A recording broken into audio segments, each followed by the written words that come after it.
Hello friends. स्वागत है आपका हमारे यूट्यूब चैनल आर के हिंदी कहानियों में। आज की कहानी है मैं आज़ाद हूँ। प्रोफेसर ने नाश्ता और चाय लिया। रीमा बगल में ही बैठी थी पहले की तरह, और आदतन टेबल पर पोर्टेबल 2 in 1 में गाना भी बज रहा था। रीमा बोली, आजकल आप कुछ ज़्यादा ही रोमांटिक गाने सुनने लगे हैं। कमला मैडम के समय ऐसे नहीं था। उन्होंने उसके गालों को चूमते हुए कहा, अभी तुमने मेरा रोमांस देखा ही कहाँ है। रीमा बोली, वो भी देख लूंगी समय आने पर। फिलहाल कुछ पैसे दीजिए राशन पानी वगैरह के लिए। प्रोफेसर ने 500 के 2 नोट उसे देते हुए कहा, इसे रखो, खत्म होने के पहले ही और मांग लेना। हाँ, कोई और भी ज़रूरत हो तो निसंकोच बताना। रीमा बोली, जान की बेटी के लिए कुछ किताबें और कपड़े चाहिए थे। उन्होंने 2000 रुपये का नोट उसको देते हुए कहा, जानकी की पढ़ाई का खर्चा मैं दूंगा, आगे उसकी चिंता मत करना। कुछ देर बाद रीमा बोली, मैं आपका खाना पीना दोनों टाइम का रखकर ज़रा जल्दी जा रही हूँ। बेटी के लिए खरीदारी करनी है। प्रोफेसर ने कहा, जाओ, पर एक बार गले तो मिल लो। और हाँ, मैडम की अलमारी से एक दो अपनी पसंद की साड़ियाँ ले लो। अब तो यहाँ इसको पहनने वाला कोई नहीं है। रीमा ने अलमारी से 2 अच्छी साड़ियाँ और मैचिंग पेटीकोट निकाले, फिर उनसे गले मिलकर चली गई। अगले दिन रीमा कमला के कपड़े पहन कर आई थी। सुबह का नाश्ता पानी हुआ पहले की तरह, फिर उसने लंच भी बनाकर रख दिया और अब फ्री थी। प्रोफेसर बेडरूम में लेटे लेटे अपने पसंदीदा गाने सुन रहे थे। उन्होंने रीमा से 2 कॉफ़ी लेकर बेडरूम में आने को कहा। दोनों ने साथ ही बेड पर बैठे बैठे कॉफ़ी पी थी। इसके बाद प्रोफेसर ने उसे बाहों में जकड़कर पहली बार किस किया और कुछ देर दोनों आलिंगनबद्ध थे। उनके रेगिस्तान जैसे तपते होंठ एक दूसरे की प्यास बुझा रहे थे। दोनों के उन्माद चरम सीमा लांघने को तत्पर थे। रीमा ने भी कोई विरोध नहीं किया।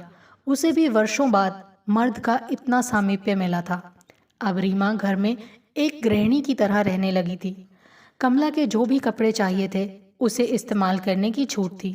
ड्रेसिंग टेबल से पाउडर क्रीम जो भी चाहिए वो लेने के लिए स्वतंत्र थी। कुछ दिनों बाद नवल बेटे का स्काइप पर वीडियो कॉल आया। रीमा घर में कमला की साड़ी पहने थी। प्रोफेसर की बहू रेखा ने भी एक ही झलक में सास की साड़ी पहचान ली थी। औरतों की नज़रें इन सब चीज़ों में पैनी होती हैं। रीमा ने उसे नमस्ते भी किया था। रेखा ने देखा कि रीमा और उसके ससुर दोनों पहले की अपेक्षा ज़्यादा खुश और तरोताज़ा लग रहे हैं।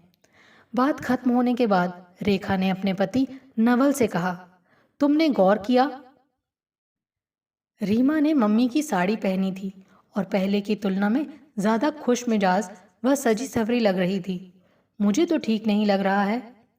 नवल बोला, तुम औरतों का स्वभाव ही शक करने का होता है। पापा ने मम्मी की पुरानी साड़ी उसे दे दी तो इसमें क्या गलत है? और पापा खुश हैं तो हमारे लिए तो अच्छी बात है ना। इतना ही नहीं, शायद तुमने ध्यान नहीं दिया, घर में पापा लैपटॉप लेकर जहाँ जहाँ जा रहे थे रीमा उनके साथ थी। मैंने मम्मी की ड्रेसिंग टेबल भी सजी हुई देखी है, रेखा बोली। नवल बोला, पिछले 2-3 सालों से पापा मम्मी की बीमारी से और फिर उनकी मौत से परेशान थे। अब थोड़ा सुकून मिला है तो उन्हें भी जिंदगी जीने दो। प्रोफेसर और रीमा का रोमांस अब बेरोक टोक की दिनचर्या हो गई थी।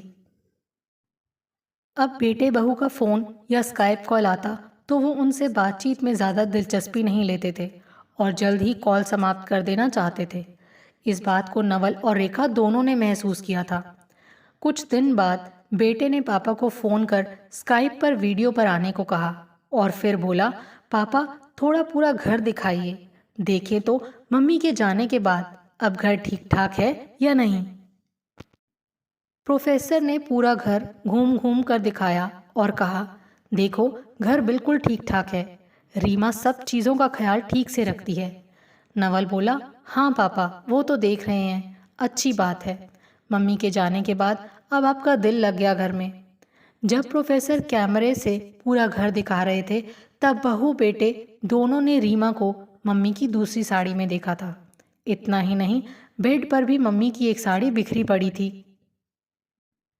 तब रेखा ने नवल से पूछा, तुम्हें सब कुछ ठीक लग रहा है? मुझे तो दाल में काला नजर आ रहा है। नवल बोला, हाँ, अब तो मुझे भी कुछ शक होने लगा है। खुद जाकर देखना होगा, तभी तसल्ली मिलेगी। इधर कुछ दिनों के लिए रीमा की बेटी किसी रिश्तेदार के साथ अपने ननिहाल गई हुई थी। तब दोनों ने इसका भरपूर लाभ उठाया था। पहले तो रीमा डिनर टेबल पर सजाकर शाम के पहले ही घर चली जाती थी। प्रोफेसर ने कहा, जानकी जब तक ननिहाल से लौट कर नहीं आती है, तुम रात को भी यहीं साथ में खाना खाकर चली जाना। आज रात 8 बजे की गाड़ी से जानकी लौटने वाली थी। रीमा ने उसे प्रोफेसर साहब के घर ही आने को कहा था, क्योंकि चाबी उसी के पास थी। इधर नवल ने भी अचानक घर आकर सरप्राइज चेकिंग करने का प्रोग्राम बनाया था। उसकी गाड़ी भी आज शाम को पहुंच रही थी। अभी 8 बजने में कुछ देर थी। प्रोफेसर और रीमा दोनों घर में अपना रोमांस कर रहे थे। तभी दरवाजे की घंटी बजी तो उन्होंने कहा, रुको, मैं देखता हूँ, शायद जानकी होगी। और उन्होंने लुंगी की गांठ बांधते हुए दरवाज़ा खोला तो सामने बेटे को खड़ा देखा। कुछ पलों के लिए दोनों आश्चर्य से एक दूसरे को देखते रहे थे। फिर उन्होंने नवल को अंदर आने को कहा। तब तक रीमा भी साड़ी ठीक करते हुए बेडरूम से निकली, जिसे नवल ने देख लिया था। रीमा बोली, आज दिन में नहीं आ सकी थी तो शाम को खाना बनाने आई हूँ। थोड़ी देर हो गई है, आप दोनों चलकर खाना खा लें। खैर बाप बेटे दोनों ने खाना खाया। तब तक जानकी भी आ गई थी। रीमा अपनी बेटी के साथ लौट गई थी। रात भर नवल को चिंता के कारण नींद नहीं आ रही थी। अब उसको भी पत्नी की बातों पर विश्वास हो गया था।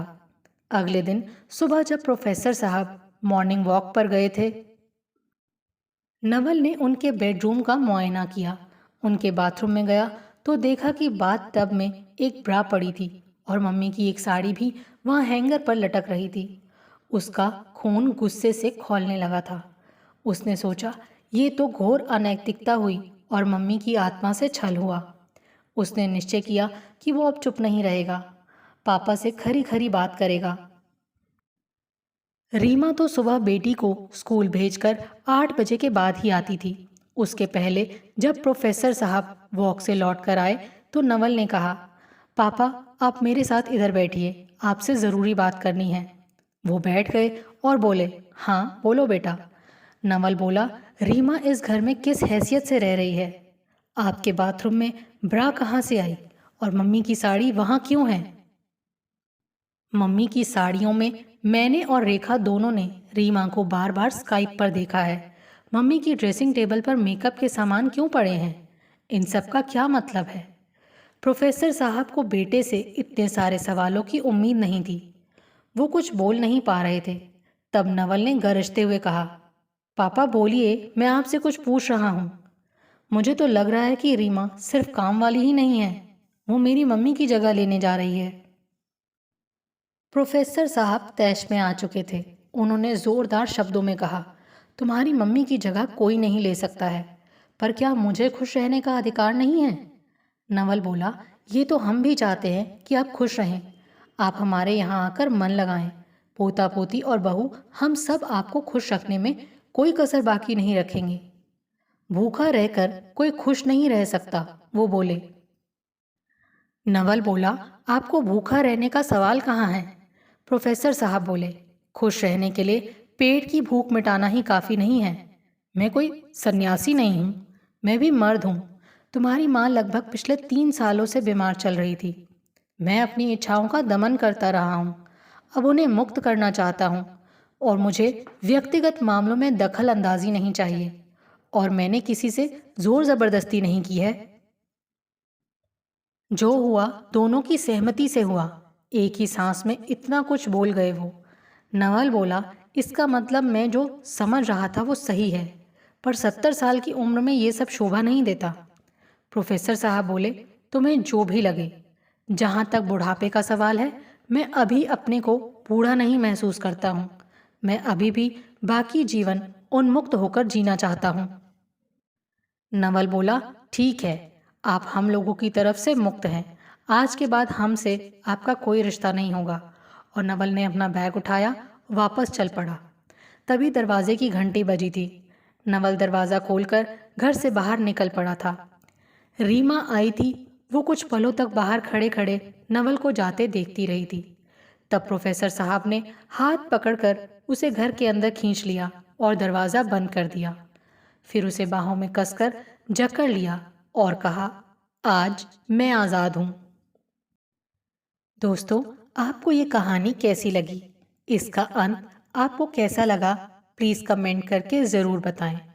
आपके सुझाव मेरा हौसला बढ़ाएंगे ताकि मैं एक बेहतर तरीके से आने वाली कहानियाँ प्रस्तुत कर सकूं।